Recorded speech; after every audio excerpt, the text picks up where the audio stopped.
Okay. I had said that Saturday's video was probably going to be either my last or next to last video for a few days because I'm going to go out of town in a couple days.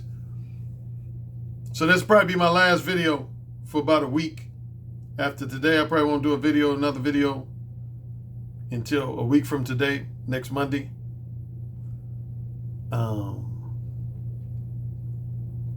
Yeah, because I'm going out of town, Wednesday night, going out of town.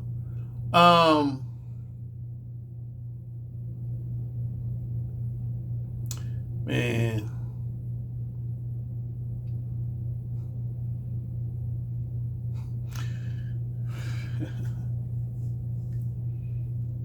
Some of y'all. Good thing is it's only some of y'all. It ain't the majority of y'all. It's just some of y'all. Some of y'all tripping me out, man. There's 2 or 3 things I want to talk about. Number one, as everybody knows, I worked in the entertainment industry. And along with that, I'm a big movie buff. So in addition to people asking me for dating advice, they always ask me my opinions on movies and TV shows and whatnot. Just in the last, 24 hours, I got a lot of, well, not a lot. I ain't going to exaggerate. Not too many. I'd say maybe like 4 or 5 messages about, Alan, what do you think about them replacing James Bond with a woman, and specifically a black woman? That's false. That's false. The actress Lashana Lynch, I believe her name is, Lashana Lynch, she has not officially been named as the new James Bond. That's a lie. That is a invalid rumor. That's a lie. That's a lie. So far, what the story has come out, the official story has come out, is that the character of James Bond is in retirement. And if most people know about James Bond, my brother's a huge James Bond fan. That's actually my brother's nickname among his close friends and family, 007. My brother's like the biggest James Bond fan in the world. And James Bond has a particular license as a spy, which is 007, which means he has a license to kill people without going to prison. He can kill people without going to prison for it. Not too many people have that in real life, a license to kill people other than, of course, for self-defense. But he has a license, basically, he has a license to be a hitman in real simple terms. He can get away with being a hitman without going to prison for it. That's what the number 007 represents, is that he can be basically essentially operate like a professional hitman without going to prison for it. He can kill people even if he's not defending himself. He can kill people. That's what 007. So what it is, in the next movie, Lashana Lynch is going to earn his license. She's going to earn a 007 license to kill. But she has not officially been named as the new James Bond. But from what I heard, they're going to be wanting to bring him out of retirement because supposedly James Bond, as currently played by actor Daniel Craig, he has gone into retirement and they want to bring him out of retirement. And after they bring him out of retirement, they're going to introduce him to another agent who happens to have his same license, which is 007. So, no, Lashana Lynch is not officially the new James Bond. But let's say she was. Let's say, for argument's sake, let's say she was. So? So? A lot of you guys up in arms about that shit. So what? Man,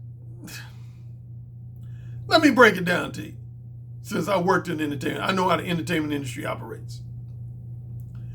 In real simple terms, entertainment industry is all about this. It's all about this, man. It's all about that money. It's all about that money. So a lot of y'all be trying to suggest that, oh, Alan, seems like the entertainment industry just plays up to women. They just play up to women. Society just plays up to women. Why do you think that is? Why do you think that is? Use this. Why do you think that is? This, dog. This. Women spend more money than men do.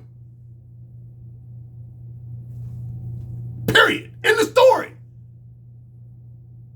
If you've ever worked in corporate America, and even more specific, if you've ever worked in the entertainment industry, you know one simple fact. Women as a group spend more money than men do as a group. If you're a businessman, who you gonna cater to? Who spends the most money, who spends the least money? See, back in the day, it might have seemed like things revolved more around men's needs and interests because women weren't making their own money. Men were the spenders because most women were stay-at-home mothers and housewives. Stay-at-home mothers and housewives. They didn't earn their own money. Their money came from their husbands. That ain't how it is anymore. Women got their own money. Women got their own money now. Corporate America recognized that.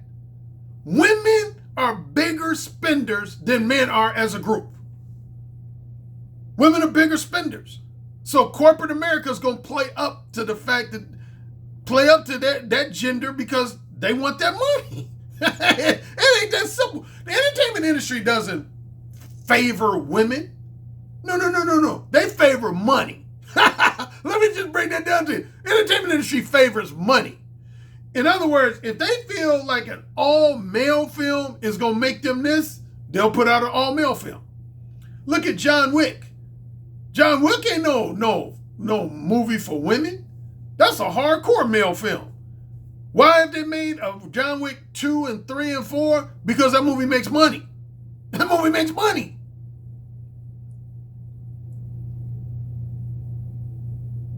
You notice they don't have any plans to make another Ghostbusters with all women because that first one didn't really do well at the box office. That's all they care about, man. Number one, there's two types of films, and most people know this by now. There's studio films and then there's independent films. And the simple difference is who provides the financing. If I pitch a script to Paramount Studios or Warner Brothers Studios or Sony Studios, that means I'm basically asking them to finance my film. So, of course, they're going to have the final say-so to do with everything to do with that film. Who's the director? They might change things about my script without my permission because they're paying for it. They're going to try to make whatever movie is going to make them money. The one secondary objective some studios have is to put out movies that might not necessarily make a lot of money, but they're going to earn a lot of accolades like Golden Globe nominations, Oscar nominations. That's the secondary objective of a lot of movies, studios. Is number one is to put out a movie that's going to make a lot of money, that's going to be profitable, that they won't lose money, that's going to be profitable. And number two, next to profitability is a movie that's going to garner a lot of awards, award nominations, like more specifically like Golden Globes, SAG Awards, Oscars, and whatever other awards are given out to various films. So yeah, it seems like a lot of movies have, because women are spending more money, women have a louder voice in society, they want to see their own. Just like black people like that. Black people want to see their own. So there's more black people in movies today compared to 40, 50 years ago. There's more black leads in movies. Look at Black Panther. That movie made like billions of dollars with a predominantly black cast. Black people want to see their own. Women want to see their own, man. Now, I'm going to tell y'all better not be dogging out all films with a female lead because at minimum, there's at least one movie I love that has a female lead. Love. Me and my brother were just talking about this movie like 2 weeks ago. It's called La Femme Nikita. La Femme Nikita. Directed by a legendary French director named Luc Besson. He also did a movie called The Professional, with Natalie Portman. I love that movie. I love both of those movies, man. La Femme Nikita and The Professional? Shit, if y'all ain't seen them two movies, You gotta see them movies. Them movies are badass. La Femme Nikita, she's a female lead. She's like a professional hitman. Oh, man.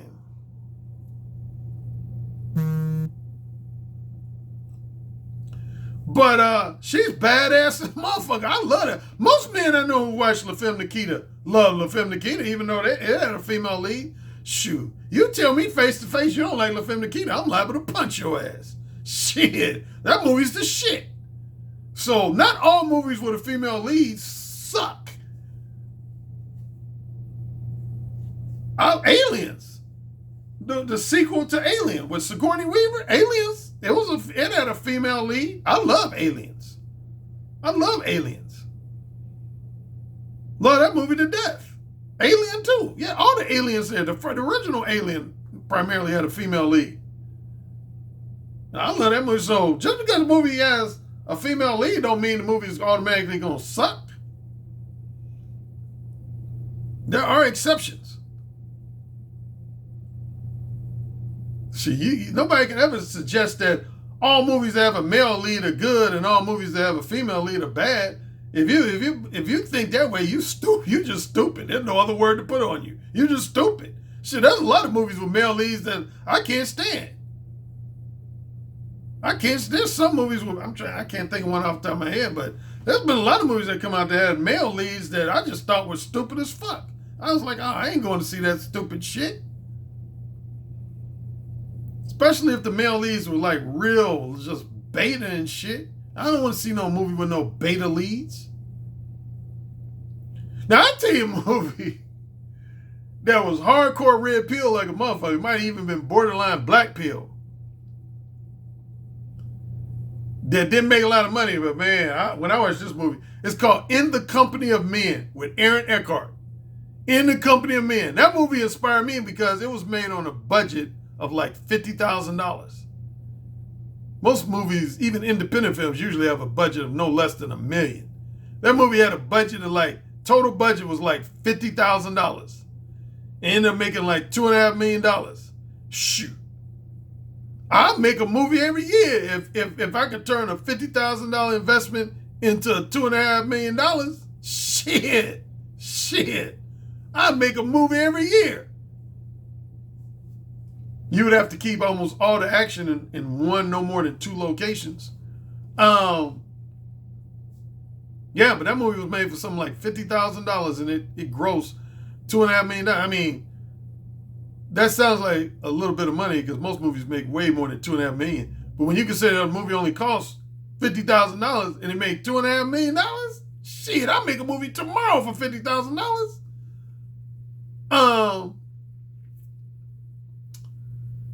So anyway, enough on that Lashana Lynch, James Bond argument. Second thing, as you know, I mentioned, I can't remember, this was in my last video or 2 videos ago, one of the 2. I mentioned towards the end of one of my 2 last videos that a podcast had announced he's going to now become a dating coach. And I said I was going to withhold mentioning the name because he mentioned my name. And one of my followers had given me a paraphrased version of what he said. But I didn't want to mention his name until I heard his comment itself. And I heard the comment now out the horse's mouth. And the podcast is Mumia Obsidian Ali. Supposedly, and I don't know if this is a big joke or if he's serious. I can't tell, to be truthful. A lot of times with Obsidian, I can't tell when he's being real or a joke. So let's assume he's serious. He said he wants to be now a dating coach. Now, you know I find that interesting. I find that, if he's serious, I find that extremely interesting. Why do I find that extremely interesting?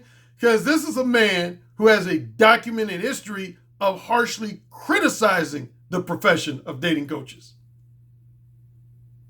He has a documented history of harshly criticizing the profession of dating coaches.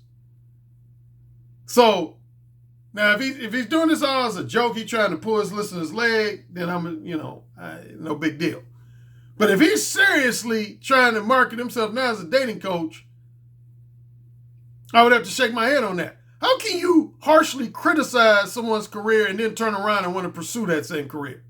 Like he told me once in 2017, he said, I don't think any man should be a dating coach if they can't guarantee that their male clients will be able to pull women out of their league.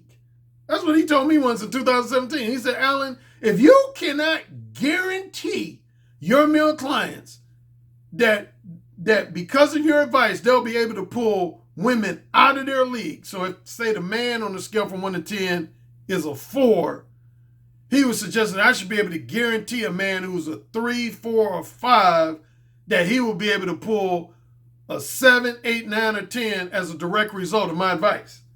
And that's when I did my video called I'm Not a Matchmaker and I'm Not a Miracle Worker. So if he's going to become a dating coach, my question to him is he going to guarantee his male clients that they're going to be able to pull 7, 8, 9s, and 10s? Even if those men themselves are 2s, 3s, and 4s? Is he going to be able to get? If not, then he's a hypocrite. If not, he's a hypocrite.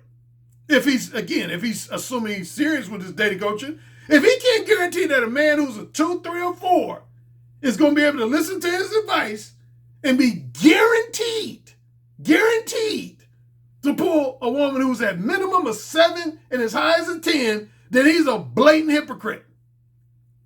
Second thing that makes him look like a hypocrite, he once told me, as well as other dating coaches, he said, I don't really believe in this day and age you should even have dating coaches for black men, specifically for black men, because he said black women are not worth pursuing.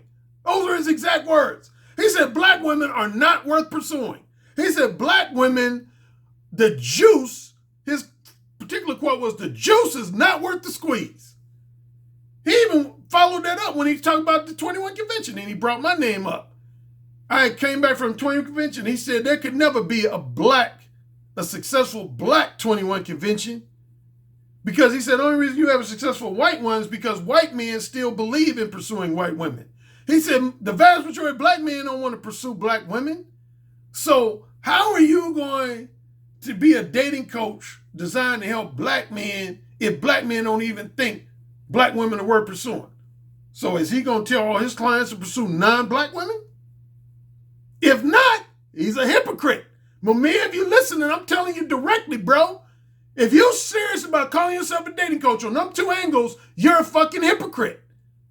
If you can't guarantee your male clients that they're going to be able to pull women out of 7s, 8s, 9s, and 10s, if you can't guarantee that, you're a fucking hypocrite.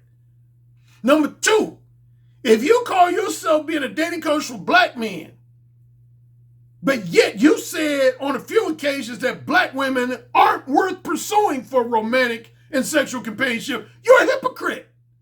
You're a hypocrite. I'm calling you out, bro. If you're serious about this dating coach, you're a hypocrite. You're a hypocrite. Yeah, I said it. You're a fucking hypocrite.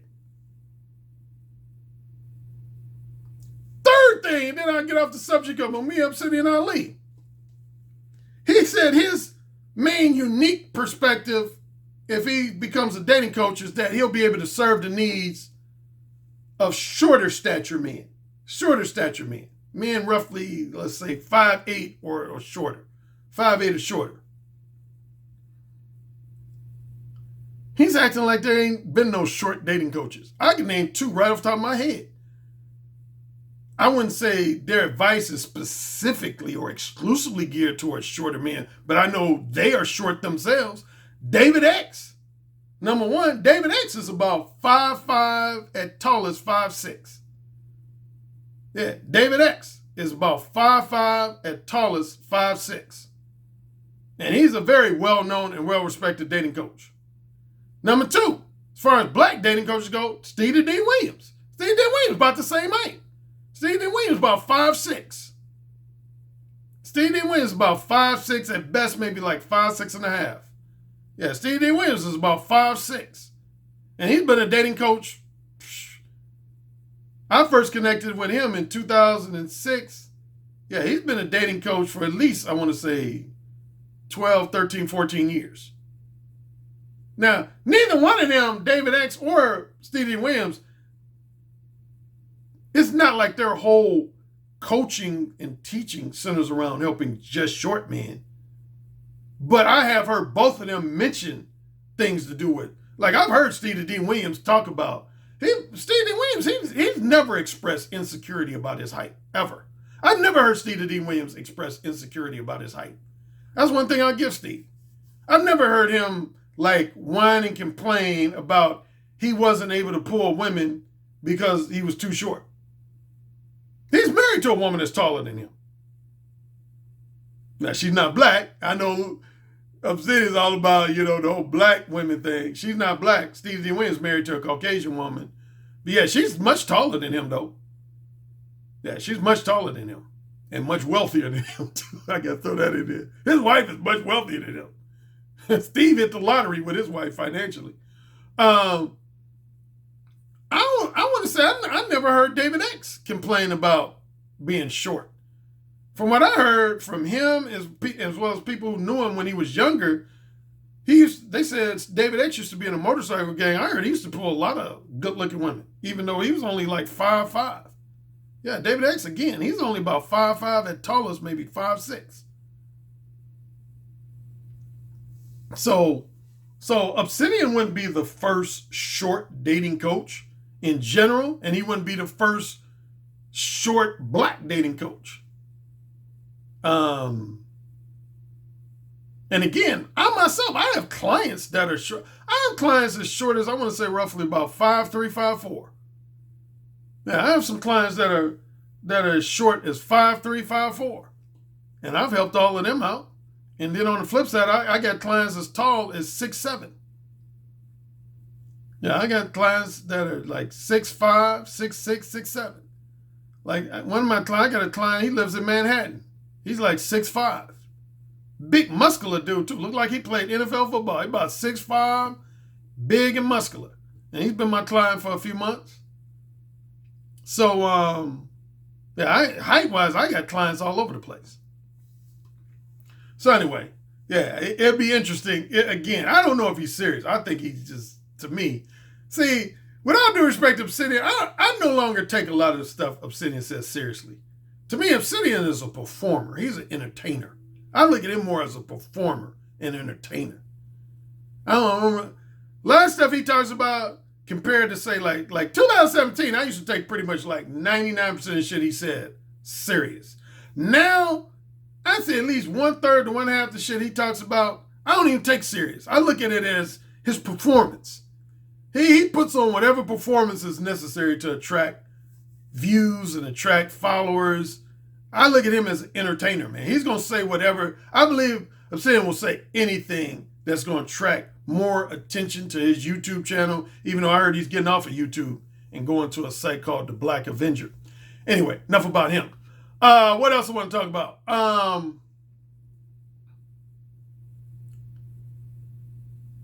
I got a message on Twitter. Matter of fact, I'm looking at it now. Some woman, I've been talking about Mode 4 behavior. Evidently, some woman, sadly, got murdered. Not only murdered, got decapitated by some murderous incel type. Her name, I want to say, is Bianca Devins. I hope I'm not misquoting her name. Bianca Devins got murdered by some murderous incel type dude. Sexually frustrated beta male type dude. Oh, going back to the entertainment industry. Sometimes if my schedule's not too active on a Friday, Saturday, and or Sunday, because as you know, I do a lot of traveling. I like to binge watch some of either movies or favorite TV shows. And one of my favorite TV shows is Law and Order Special Victims Unit. In the criminal justice system, sexually based offenses are considered especially heinous. In New York City, the dedicated detectives who investigate these vicious felonies are members of an elite squad known as the Special Victims Unit. These are their stories. I haven't gotten a chance to watch that show as much as I used to watch it. You know, that's now, I want to say now, either the longest or no less than the second longest running TV show in TV history. Yeah, it's in its 20th season. 20th season. Which I think is a tie for the longest running drama in network television history. And now see, going back to what I was talking about movies, why do you think of all the Law and Orders, why do you think that Law and Order, particular Law and Order, has lasted the most years? Think about it. Deals with, even though generally it deals with sexual assault issues against both men and women, I would say no less than 2/3 or 3/4 of the episodes deal with sexual assault issues against women. Women are the victims. Dick Wolf is a smart businessman. One of the smartest businessmen in television, man. Shit, that dude's a genius, actually. He's a genius. All his shows have a certain formula, and he knows what's going to attract a certain audience demographic, man. Women watch that show like crazy, man. Women watch that show like crazy. I watch it. I used to watch it religiously before I got more busy with my career. But anyway, watch this episode, speaking of murderous incels. Watch this episode, I think it was this current season or this past season, season 20, called Revenge. If you're into Law and Order Special Victims Unit and you got a streaming service such as Netflix or Amazon Prime, watch an episode from season 20 called Revenge. They talk about a lot of manosphere shit in that episode, like incels, Chads, Stacys. It's, man, that just lets you know, man, manosphere talk. Here's the kicker. Here's the kicker, man. Do you know this dude in the episode almost said the title of my book, but he modified it? I'm wondering if the writer of this episode is familiar with my book, The Beta Male Revolution. I'm wondering if this guy is familiar with my book, The Beta Male Revolution.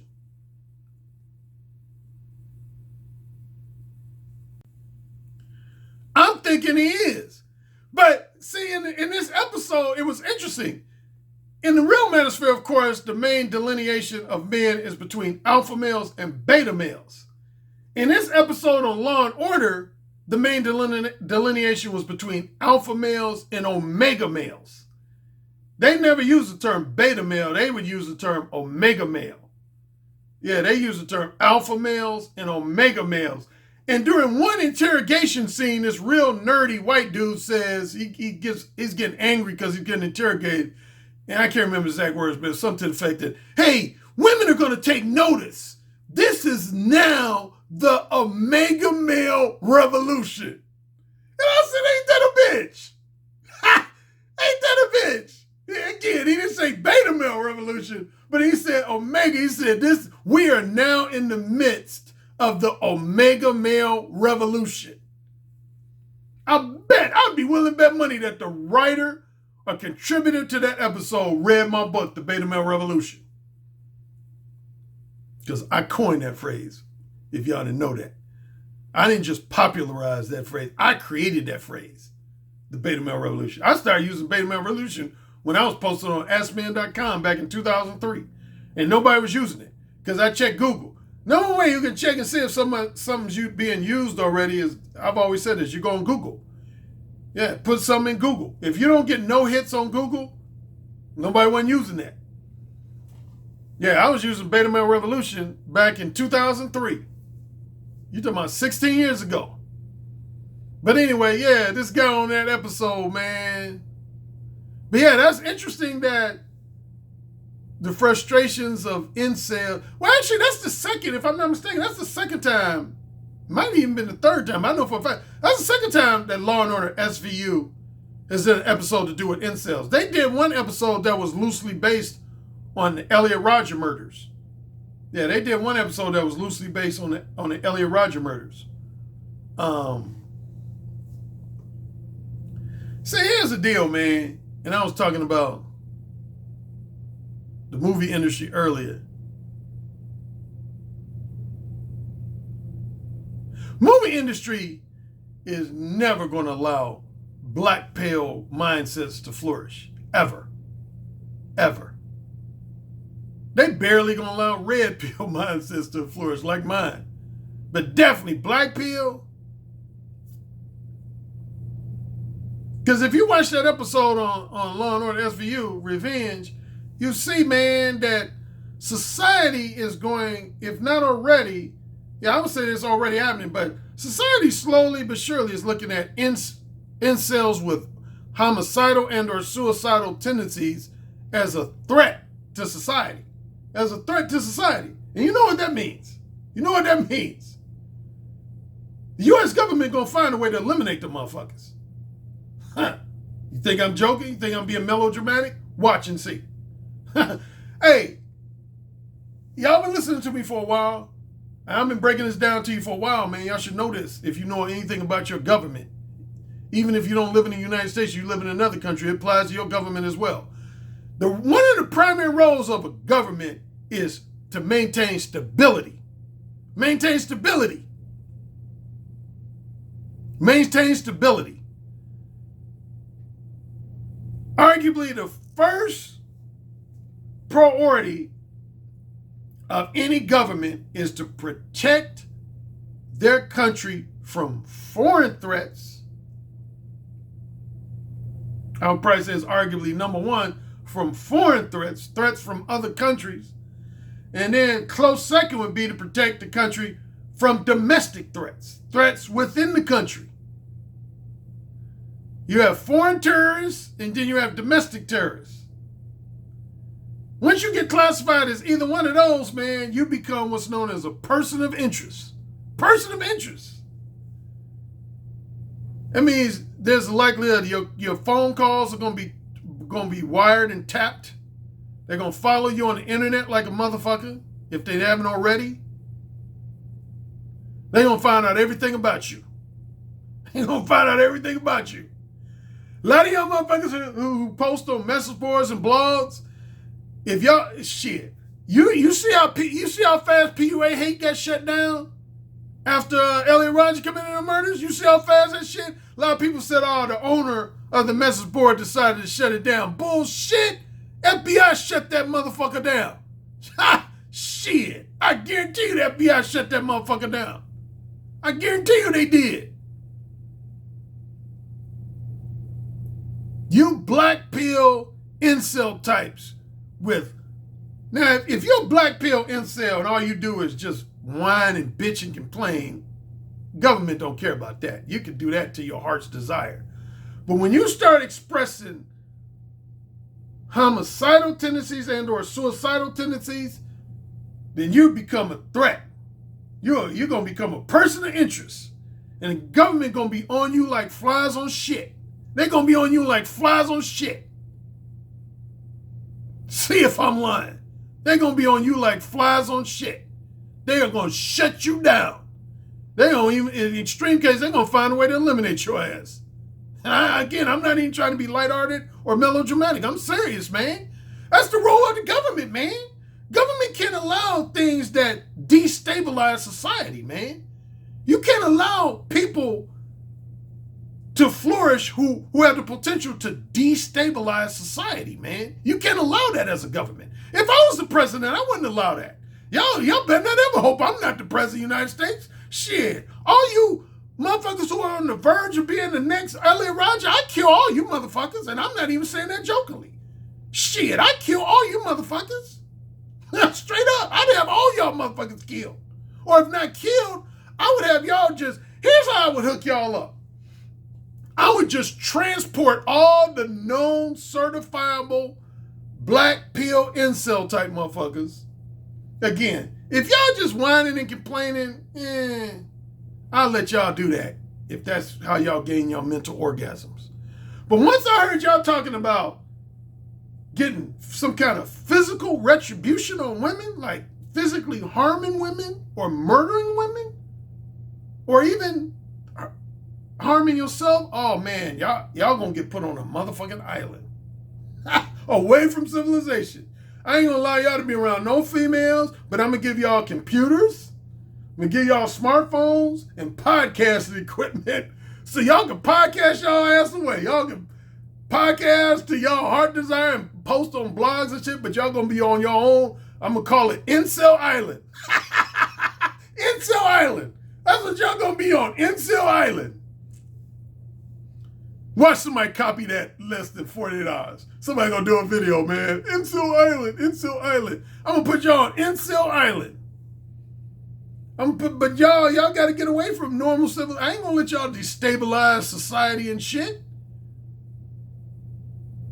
Cause you black people motherfuckers are a potential threat, man, to the stability. Yeah, government is about minimizing chaos and minimizing violence.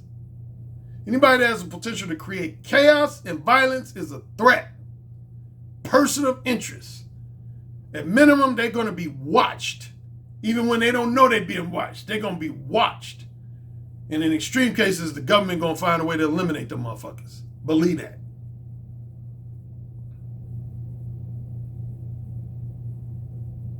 On my Patreon exclusive portion, I'm going to talk about two things. Briefly. Why good pussy ain't worth being disrespected. Why good pussy ain't worth being disrespected. And number two, once you adopt the Mode 1 lifestyle, be prepared to lose friends. Once you adopt the Mode 1 lifestyle, be prepared to lose a percentage of your friends. Join me in my Patreon exclusive portion.